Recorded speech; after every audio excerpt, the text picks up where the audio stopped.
نحمده ونصلي على رسول الکریم اما بعد۔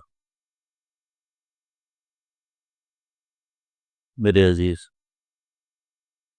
اللہ رب العزت کی رضا بہت بڑی چیز ہے۔ اللہ تعالیٰ نے اپنی رحمت کی جھلک دکھلانے کے لیے، اپنی رضا کو ہمارے سامنے پیش کرنے کے لیے حضور نبی کریم صلی اللہ علیہ وسلم کی شکل میں ہمیں نبی عطا فرمایا۔ اللہ تعالیٰ اپنے بارے میں فرماتے ہیں کہ میری رحمت میرے غضب سے بڑھ کر ہے، اور حضور علیہ الصلوۃ والسلام کے بارے میں اللہ نے ارشاد فرمایا وَمَا أَرْسَلْنَاكَ إِلَّا رَحْمَةً لِّلْعَالَمِينَ، کہ میں نے آپ کو سارے جان کے لیے رحمت بنا کر بھیجا۔ حضور علیہ الصلوۃ والسلام کی نگاہ اتنی تیز اللہ نے ان کو عطا فرمائی کہ انسانوں پر اللہ کا شکر واجب ہے، اور پھر اللہ کی جو نعمت ہے دین اسلام، اس پر بھی شکر واجب ہے۔ تو حضور علیہ الصلوۃ والسلام نے ایک ایسی دعا امت کو نصیب فرمائی اور ایسی جگہ نصیب فرمائی جس سے انسان روز اس کو وہ معاملہ پیش آتا ہے۔ مثلا ہر انسان کھانا کھاتا ہے روز، تو حضور علیہ السلام نے عام مسلمانوں کو دعا سکھائی کہ جب تم کھانا کھا لو تو اس کے بعد دعا پڑھو الحمدللہ الذی اطعمنا وسقانا وجعلنا من المسلمین، کہ تمام تعریفیں اس اللہ کے لیے ہیں جس نے ہمیں کھانا کھلایا، جس نے ہمیں پانی پلایا۔ یہ دعا یہاں پوری ہو جاتی ہے، لیکن اس کے بعد ایک جملہ نبی علیہ السلام نے بڑھا دیا۔ آپ نے فرمایا وجعلنا من المسلمین، اور تمام تعریفیں اللہ کے لیے ہیں جس نے ہمیں مسلمان بنایا۔ تو گویا کہ ہم سے خواہی نہ خواہی، ہمیں ترجمہ آتا ہے یا نہیں آتا، تو حضور علیہ السلام نے امت پر ایسی شفقت فرمائی، ایسی دعا سکھائی کہ مسلمان کا ذہن اس طرف نہ بھی جائے تو وہ اللہ کے مسلمان ہونے کی نعمت پر اللہ کا شکر ادا کرتے، تو کسی نہ کسی درجے میں تو وہ شکر اس نے ادا کر دیا۔ تو یہ ہے شفقت، یہ ہے رحمت۔ تو حضور علیہ الصلوۃ والسلام کو اللہ تعالیٰ نے اپنی رضا کا مجسم نمونہ بنایا،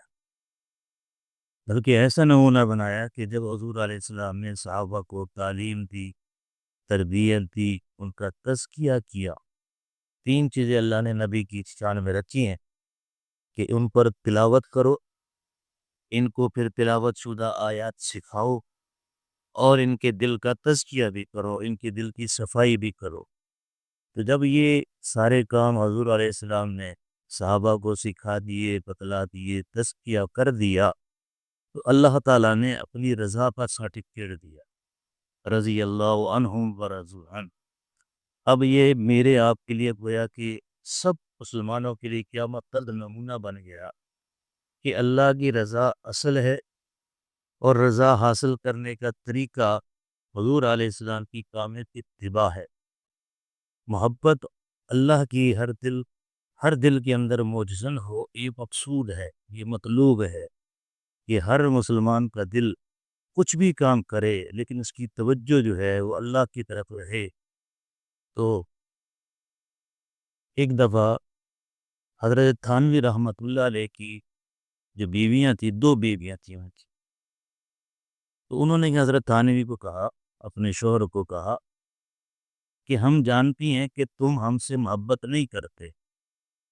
تمہارا سب کچھ مرنا جینا، اٹھنا بیٹھنا، آنا جانا وہ اللہ کی محبت میں ڈوبا ہوا ہے،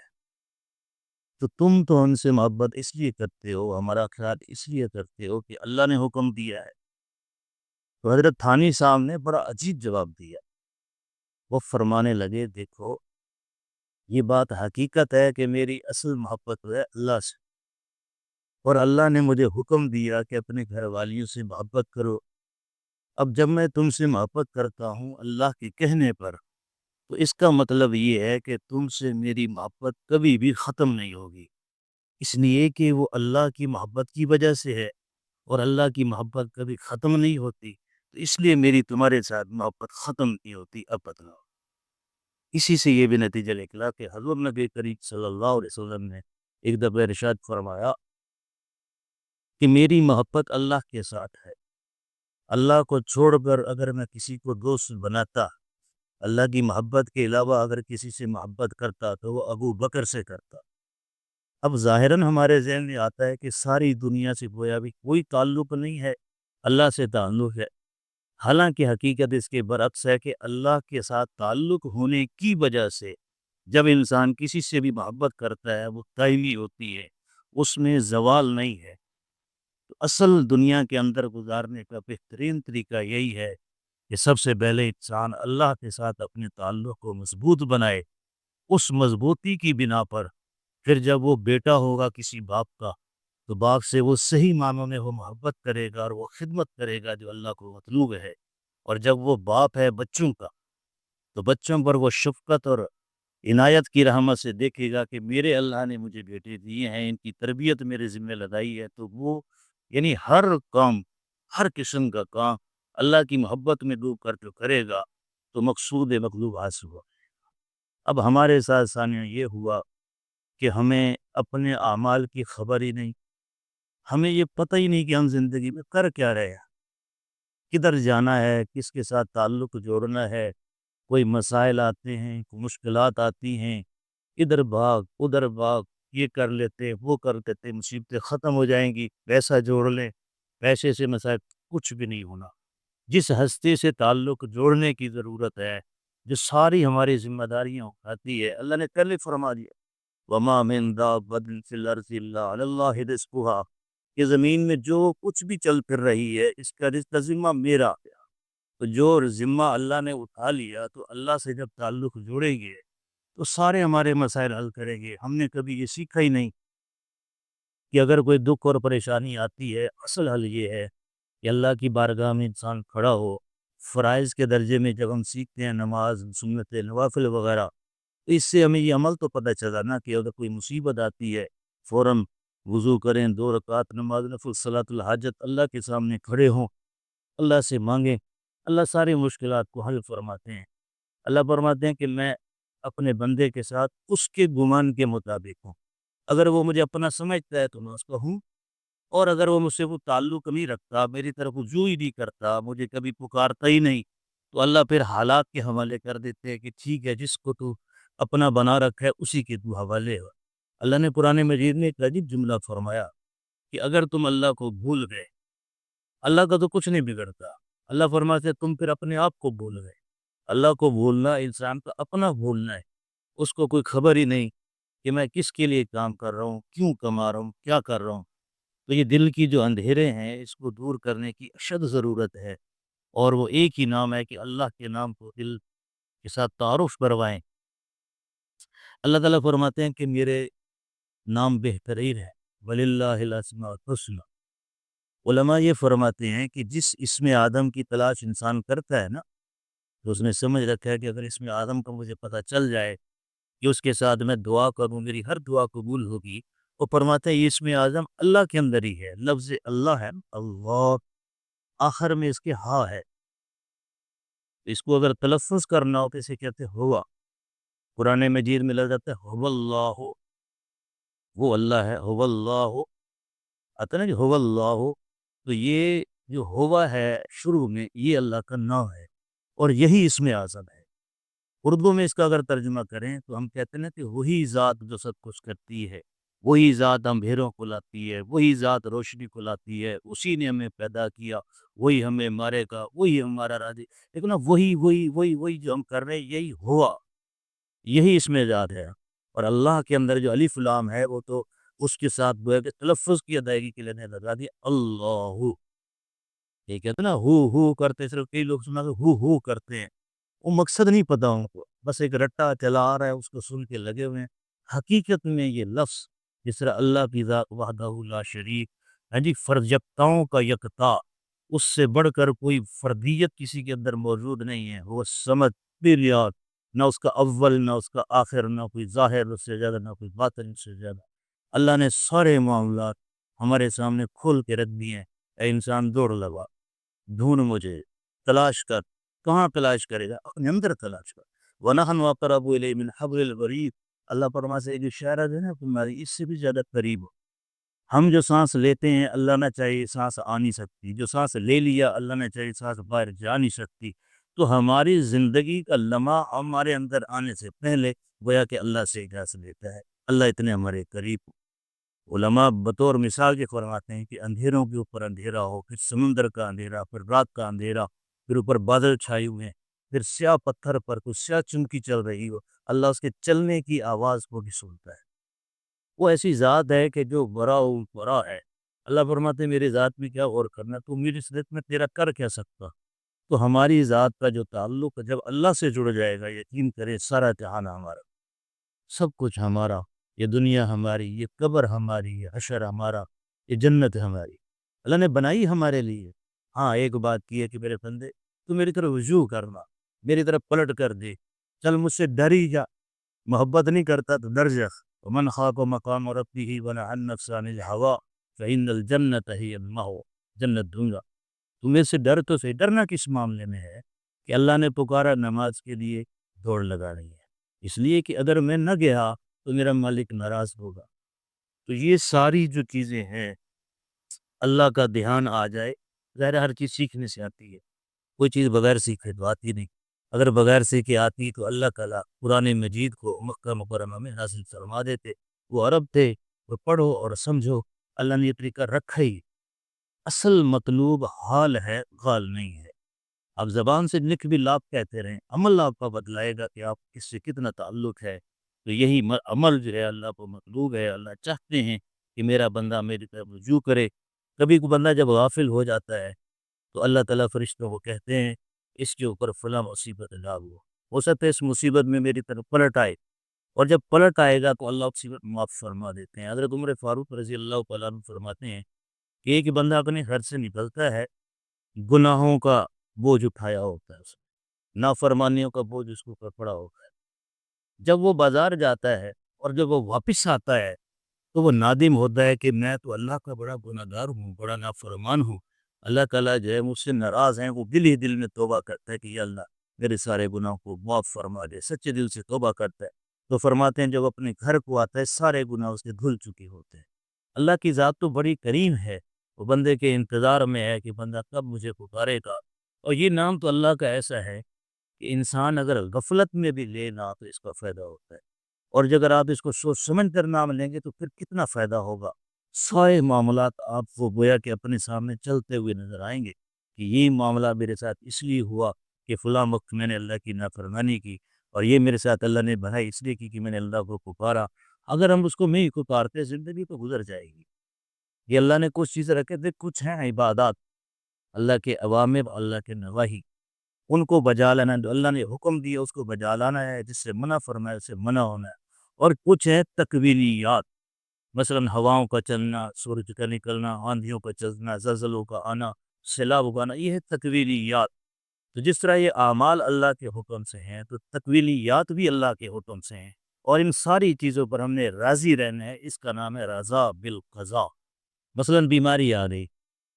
اب دعا بھی سکھائی نبی نے کہ جب بیمار ہو جاؤ تو اللہ سے دعا کرنی ہے، لیکن اس بیماری پر راضی بھی رہنا ہے کہ میرے مالک نے مجھے چاہ کہ میں بیمار ہو رہا ہوں، تو میں بیمار ہوا، یا اللہ صحت بھی تیری نعمت، بیماری بھی تیری نعمت، لیکن اس نعمت کا ہم سے تحمل نہیں ہوتا، ہم سے بوجھ نہیں ہوتا، تو اس بیماری کو شفا سے تبدیل فرما دے۔ یہ ہے رضا بالقضاء، کہ جو اللہ نے جو کچھ ہو رہا ہے اللہ کی امر اور اللہ کے ارادے سے ہو رہا ہے، اور اللہ تعالیٰ جو ہے وہ مجھے آپ کو انہوں نے اس دنیا میں بھیجا، امتحان کے لیے بھیجا کہ یہ بندہ میرا بنایا ہو، میرا رب اس کا میں، مالک اس کا میں، قیامت کو میں نے سامنے اس نے کھڑے ہونا ہے، دنیا میں یہ مجھے کیا کر کے دکھاتا ہے۔ روز ہم نماز میں اللہ سے وعدہ کرتے ہیں، اللہ سے دعا بھی مانگتے ہیں، الحمدللہ رب العالمین الرحمن الرحیم مالک یوم الدین۔ اس کے بعد ہم کہتے ہیں ایاک نعبد، تیری ہی عبادت کرتے، وَإِيَّاكَ نَسْتَعِينُ، جب مشکلات آئیں گی تجھی سے مانگیں گے۔ مشکلات کیا، ہر حال میں اللہ سے مانگنا ہے۔ اور دین کے اندر نبی علیہ السلام کی جو حدیث ہے اس کا مفہوم یہی ہے نا کہ جوتے کا تسمہ بھی اگر تمہارا ٹوٹ گیا تو اللہ سے مانگو، اب بظاہر دیکھو بڑی چھوٹی سی ماں ہوگی، چھوٹے کا تسمہ بھی اللہ سے مانگے۔ نبی ہمیں یہ تعلیم دینا چاہتے ہیں کہ ہم اس دنیا میں جو کچھ بھی سوال ہمارا ہوتا ہے دوسروں کو چھوڑ کر پہلی نگاہ اللہ پر جانی چاہیے کہ میرے معاملات اللہ تعالیٰ سدھاریں گے، اللہ کی ذات کے سوا کوئی نہیں سدھار سکتا۔ پھر یہ جو سلسلہ ہے ذکر اذکار کا، جو خان کا، یاد رکھیں سارے دین کے مختلف شعبے، دین کے مختلف شعبے، تو ان مختلف شعبوں کے اندر سب کا مقصد اللہ کی رضا اور اللہ کی رضا ملے گی سیکھنے سے۔ اللہ فرماتے ہیں رکونوا مع الصادقین، سچوں کے ساتھ ہو جاؤ، جاننے والوں کے ساتھ ہو جاؤ۔ قرآن مجید جب ہم پڑھتے ہیں تو ہوا کہ اللہ کے ساتھ جڑ جاتے ہیں، جب اللہ کی ذکر والی مجلس میں بیٹھتے ہیں تو ہوا کہ اللہ کے ساتھ جڑ جاتے ہیں، نیک لوگوں کے ساتھ اٹھے بیٹھیں گے اللہ مجھے بھی نیک بنائیں گے، آپ کو بھی نیک بنائیں گے۔ دوسری صحبت اختیار کریں گے تو ان کا اثر ہم پر بھی پڑے گا، ہمارا اثر اس پر پڑے گا۔ تو کوشش کریں کہ اپنی مجلسوں کو صالح لوگوں کے ساتھ بیٹھیں، بزرگوں کے ساتھ بیٹھا کریں، ان کے تجربات ان سے پوچھا کریں۔ والدین بوڑھے ہیں ان کے پاس بیٹھیں، ان کو وقت دیں اور ان کی سنیں۔ یاد رکھنا اللہ تعالیٰ کو کسی بھی مسلمان یا انسان کے دل کو دکھانا سخت ناپسند ہے، کسی کے دل کو نہیں دھڑکنا چاہیے۔ اسی طرح کسی کے دل کو خوش کرنا یہ بھی اللہ کو بہت قبول ہے۔ تو والدین بیچارے جنہوں نے سارے زندگی لگا دی ہوتی ہے اولاد پر، تو ان کے ساتھ بیٹھ کر ان کے ساتھ باتیں کرنا، ان کو خوش کرنا۔ کوئی ساتھی بیمار ہو گیا، بھائی بیمار ہو گیا، رشتہ دار بیمار ہو گیا، اس کی تیمارداری کا ہوگا، میں یہ ساری چیزیں اللہ کی رضا کے لیے کرنی ہے، اللہ کے لیے کرنی ہے، اور وہ تب ہوگی جب ہمارا دل اس پر مائل ہوگا۔ اور دل کا جو میلان ہے ظاہر ہے اس کے اندر ہم نے بچپن میں کبھی اس کو تعارف ہی نہیں کروایا اپنے اللہ کا۔ جب اللہ تعالیٰ کا تعارف نہیں کروایا تو اللہ کا تعارف یہ دل کیسے پہچانے گا میرا کوئی مالک ہے، خالق ہے؟ وہ تعارف کا طریقہ یہی ہے کہ اس دل سے کہلواؤ کہ اللہ اللہ کرے۔ اب تو سائنس نے بھی یہ تحقیق سے ثابت کر دیا کہ دل سوچتا ہے، پہلے سائنس نہیں مانتی تھی، ڈاکٹری نہیں مانتی تھی، کہتے تھے دماغ سوچتا ہے دل نہیں سوچتا۔ اب جدید تحقیق یہ ہے کہ نہیں، دل بھی سوچتا ہے، جس کے بارے میں اللہ تعالیٰ قرآن مجید میں جگہ جگہ فرماتے ہیں کہ کیا ان کے دل نہیں ہے کہ یہ سمجھیں، کیا ان کے دل نہیں ہے کہ یہ فیصلہ کریں کہ کیا کرتے پھر رہے ہیں۔ تو میرے عزیز، یہ دل جسم کے اندر ایسا ہے جس کے بارے میں حضور نبی کریم صلی اللہ علیہ وسلم نے ارشاد فرمایا، جس کا مفہوم ہے کہ انسان کے جسم کے اندر ایک لوتھڑا ہے، اذا صلح صلح الجسد کلو، کہ اگر یہ ٹھیک ہے تو سارا جسم ٹھیک ہے، اور اگر یہ فساد ہے، یہ خراب ہے، تو سارا جسم خراب ہے۔ اس کے بعد آپ نے فرمایا الا وہی القلب، آگاہ رہو کہ یہ دل ہے۔ تو یہ خانقاہی نظام کے اندر دلوں کی ہی تربیت کی جاتی ہے، اس لیے کہ وہی بات کہ سیکھنے سے ساری چیز آتی ہے۔ ایک آدمی بے ترتیب اینٹیں لگاتا رہے وہ ساری زندگی مستری نہیں بنتا، بے ترتیب کپڑے سیتا رہے ساری زندگی وہ درزی نہیں بن سکے گا۔ دنیا کے کام جو ہے اللہ نے طریقے یہی رکھا ہے کہ سکھانا، سیکھنا سکھانا۔ حضور نے بھی تو یہی فرمایا نا کہ میں انما بعثت معلما، میں سکھانے کے لیے آیا ہوں، سکھانے کے لیے مبعوث کیا گیا ہوں۔ تو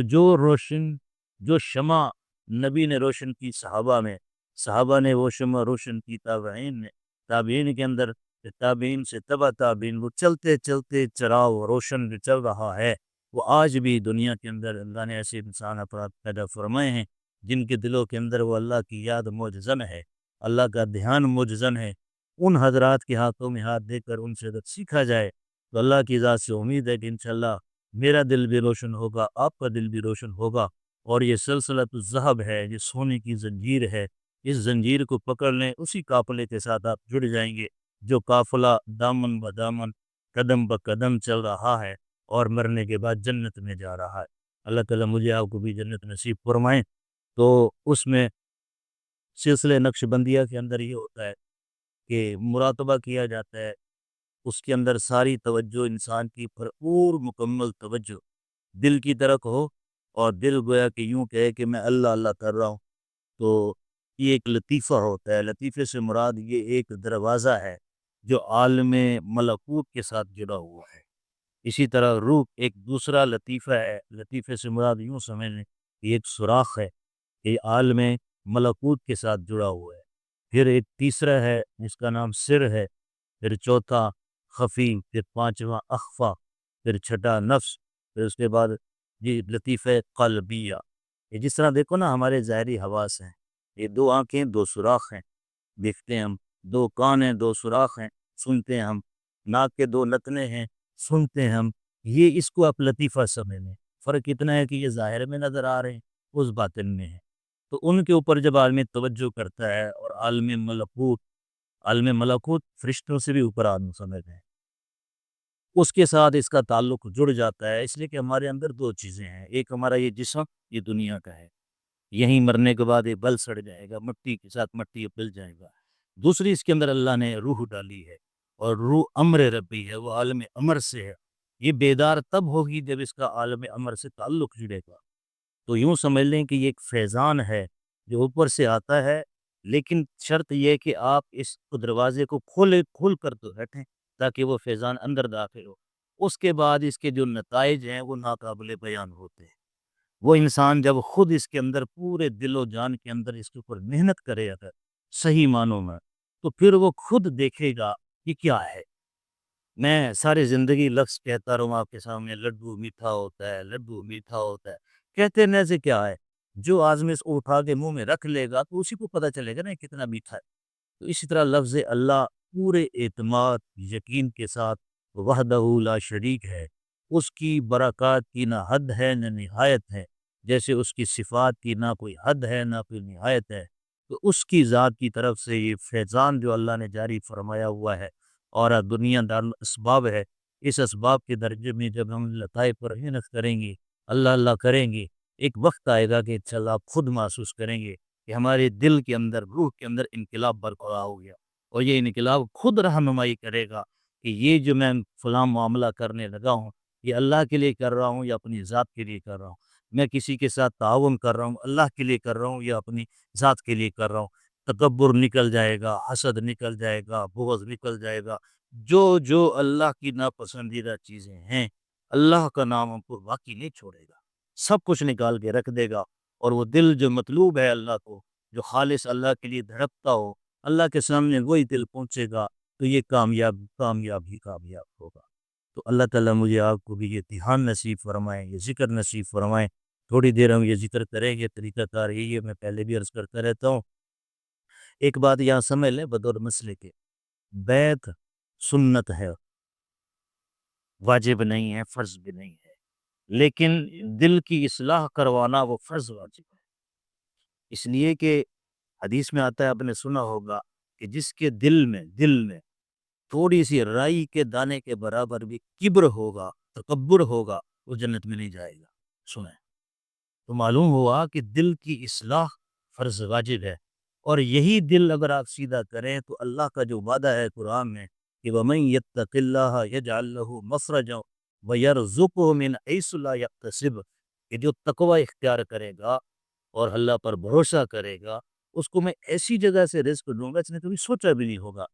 تو معلوم ہوا کہ دل کی کچھ دنیا ہے جس کی اصلاح کی بھی ضرورت ہے، اس لیے کہ ہمارے ایک شیطان ہے باہر کا، ایک ہے اندر نفس، جس کا کام ہی شرارت پہ ہوا ہے، وہ ہمیشہ گویا کہ پٹھی مت دیتا ہے، الٹے کاموں کی ہی خواہشات اٹھائے گا،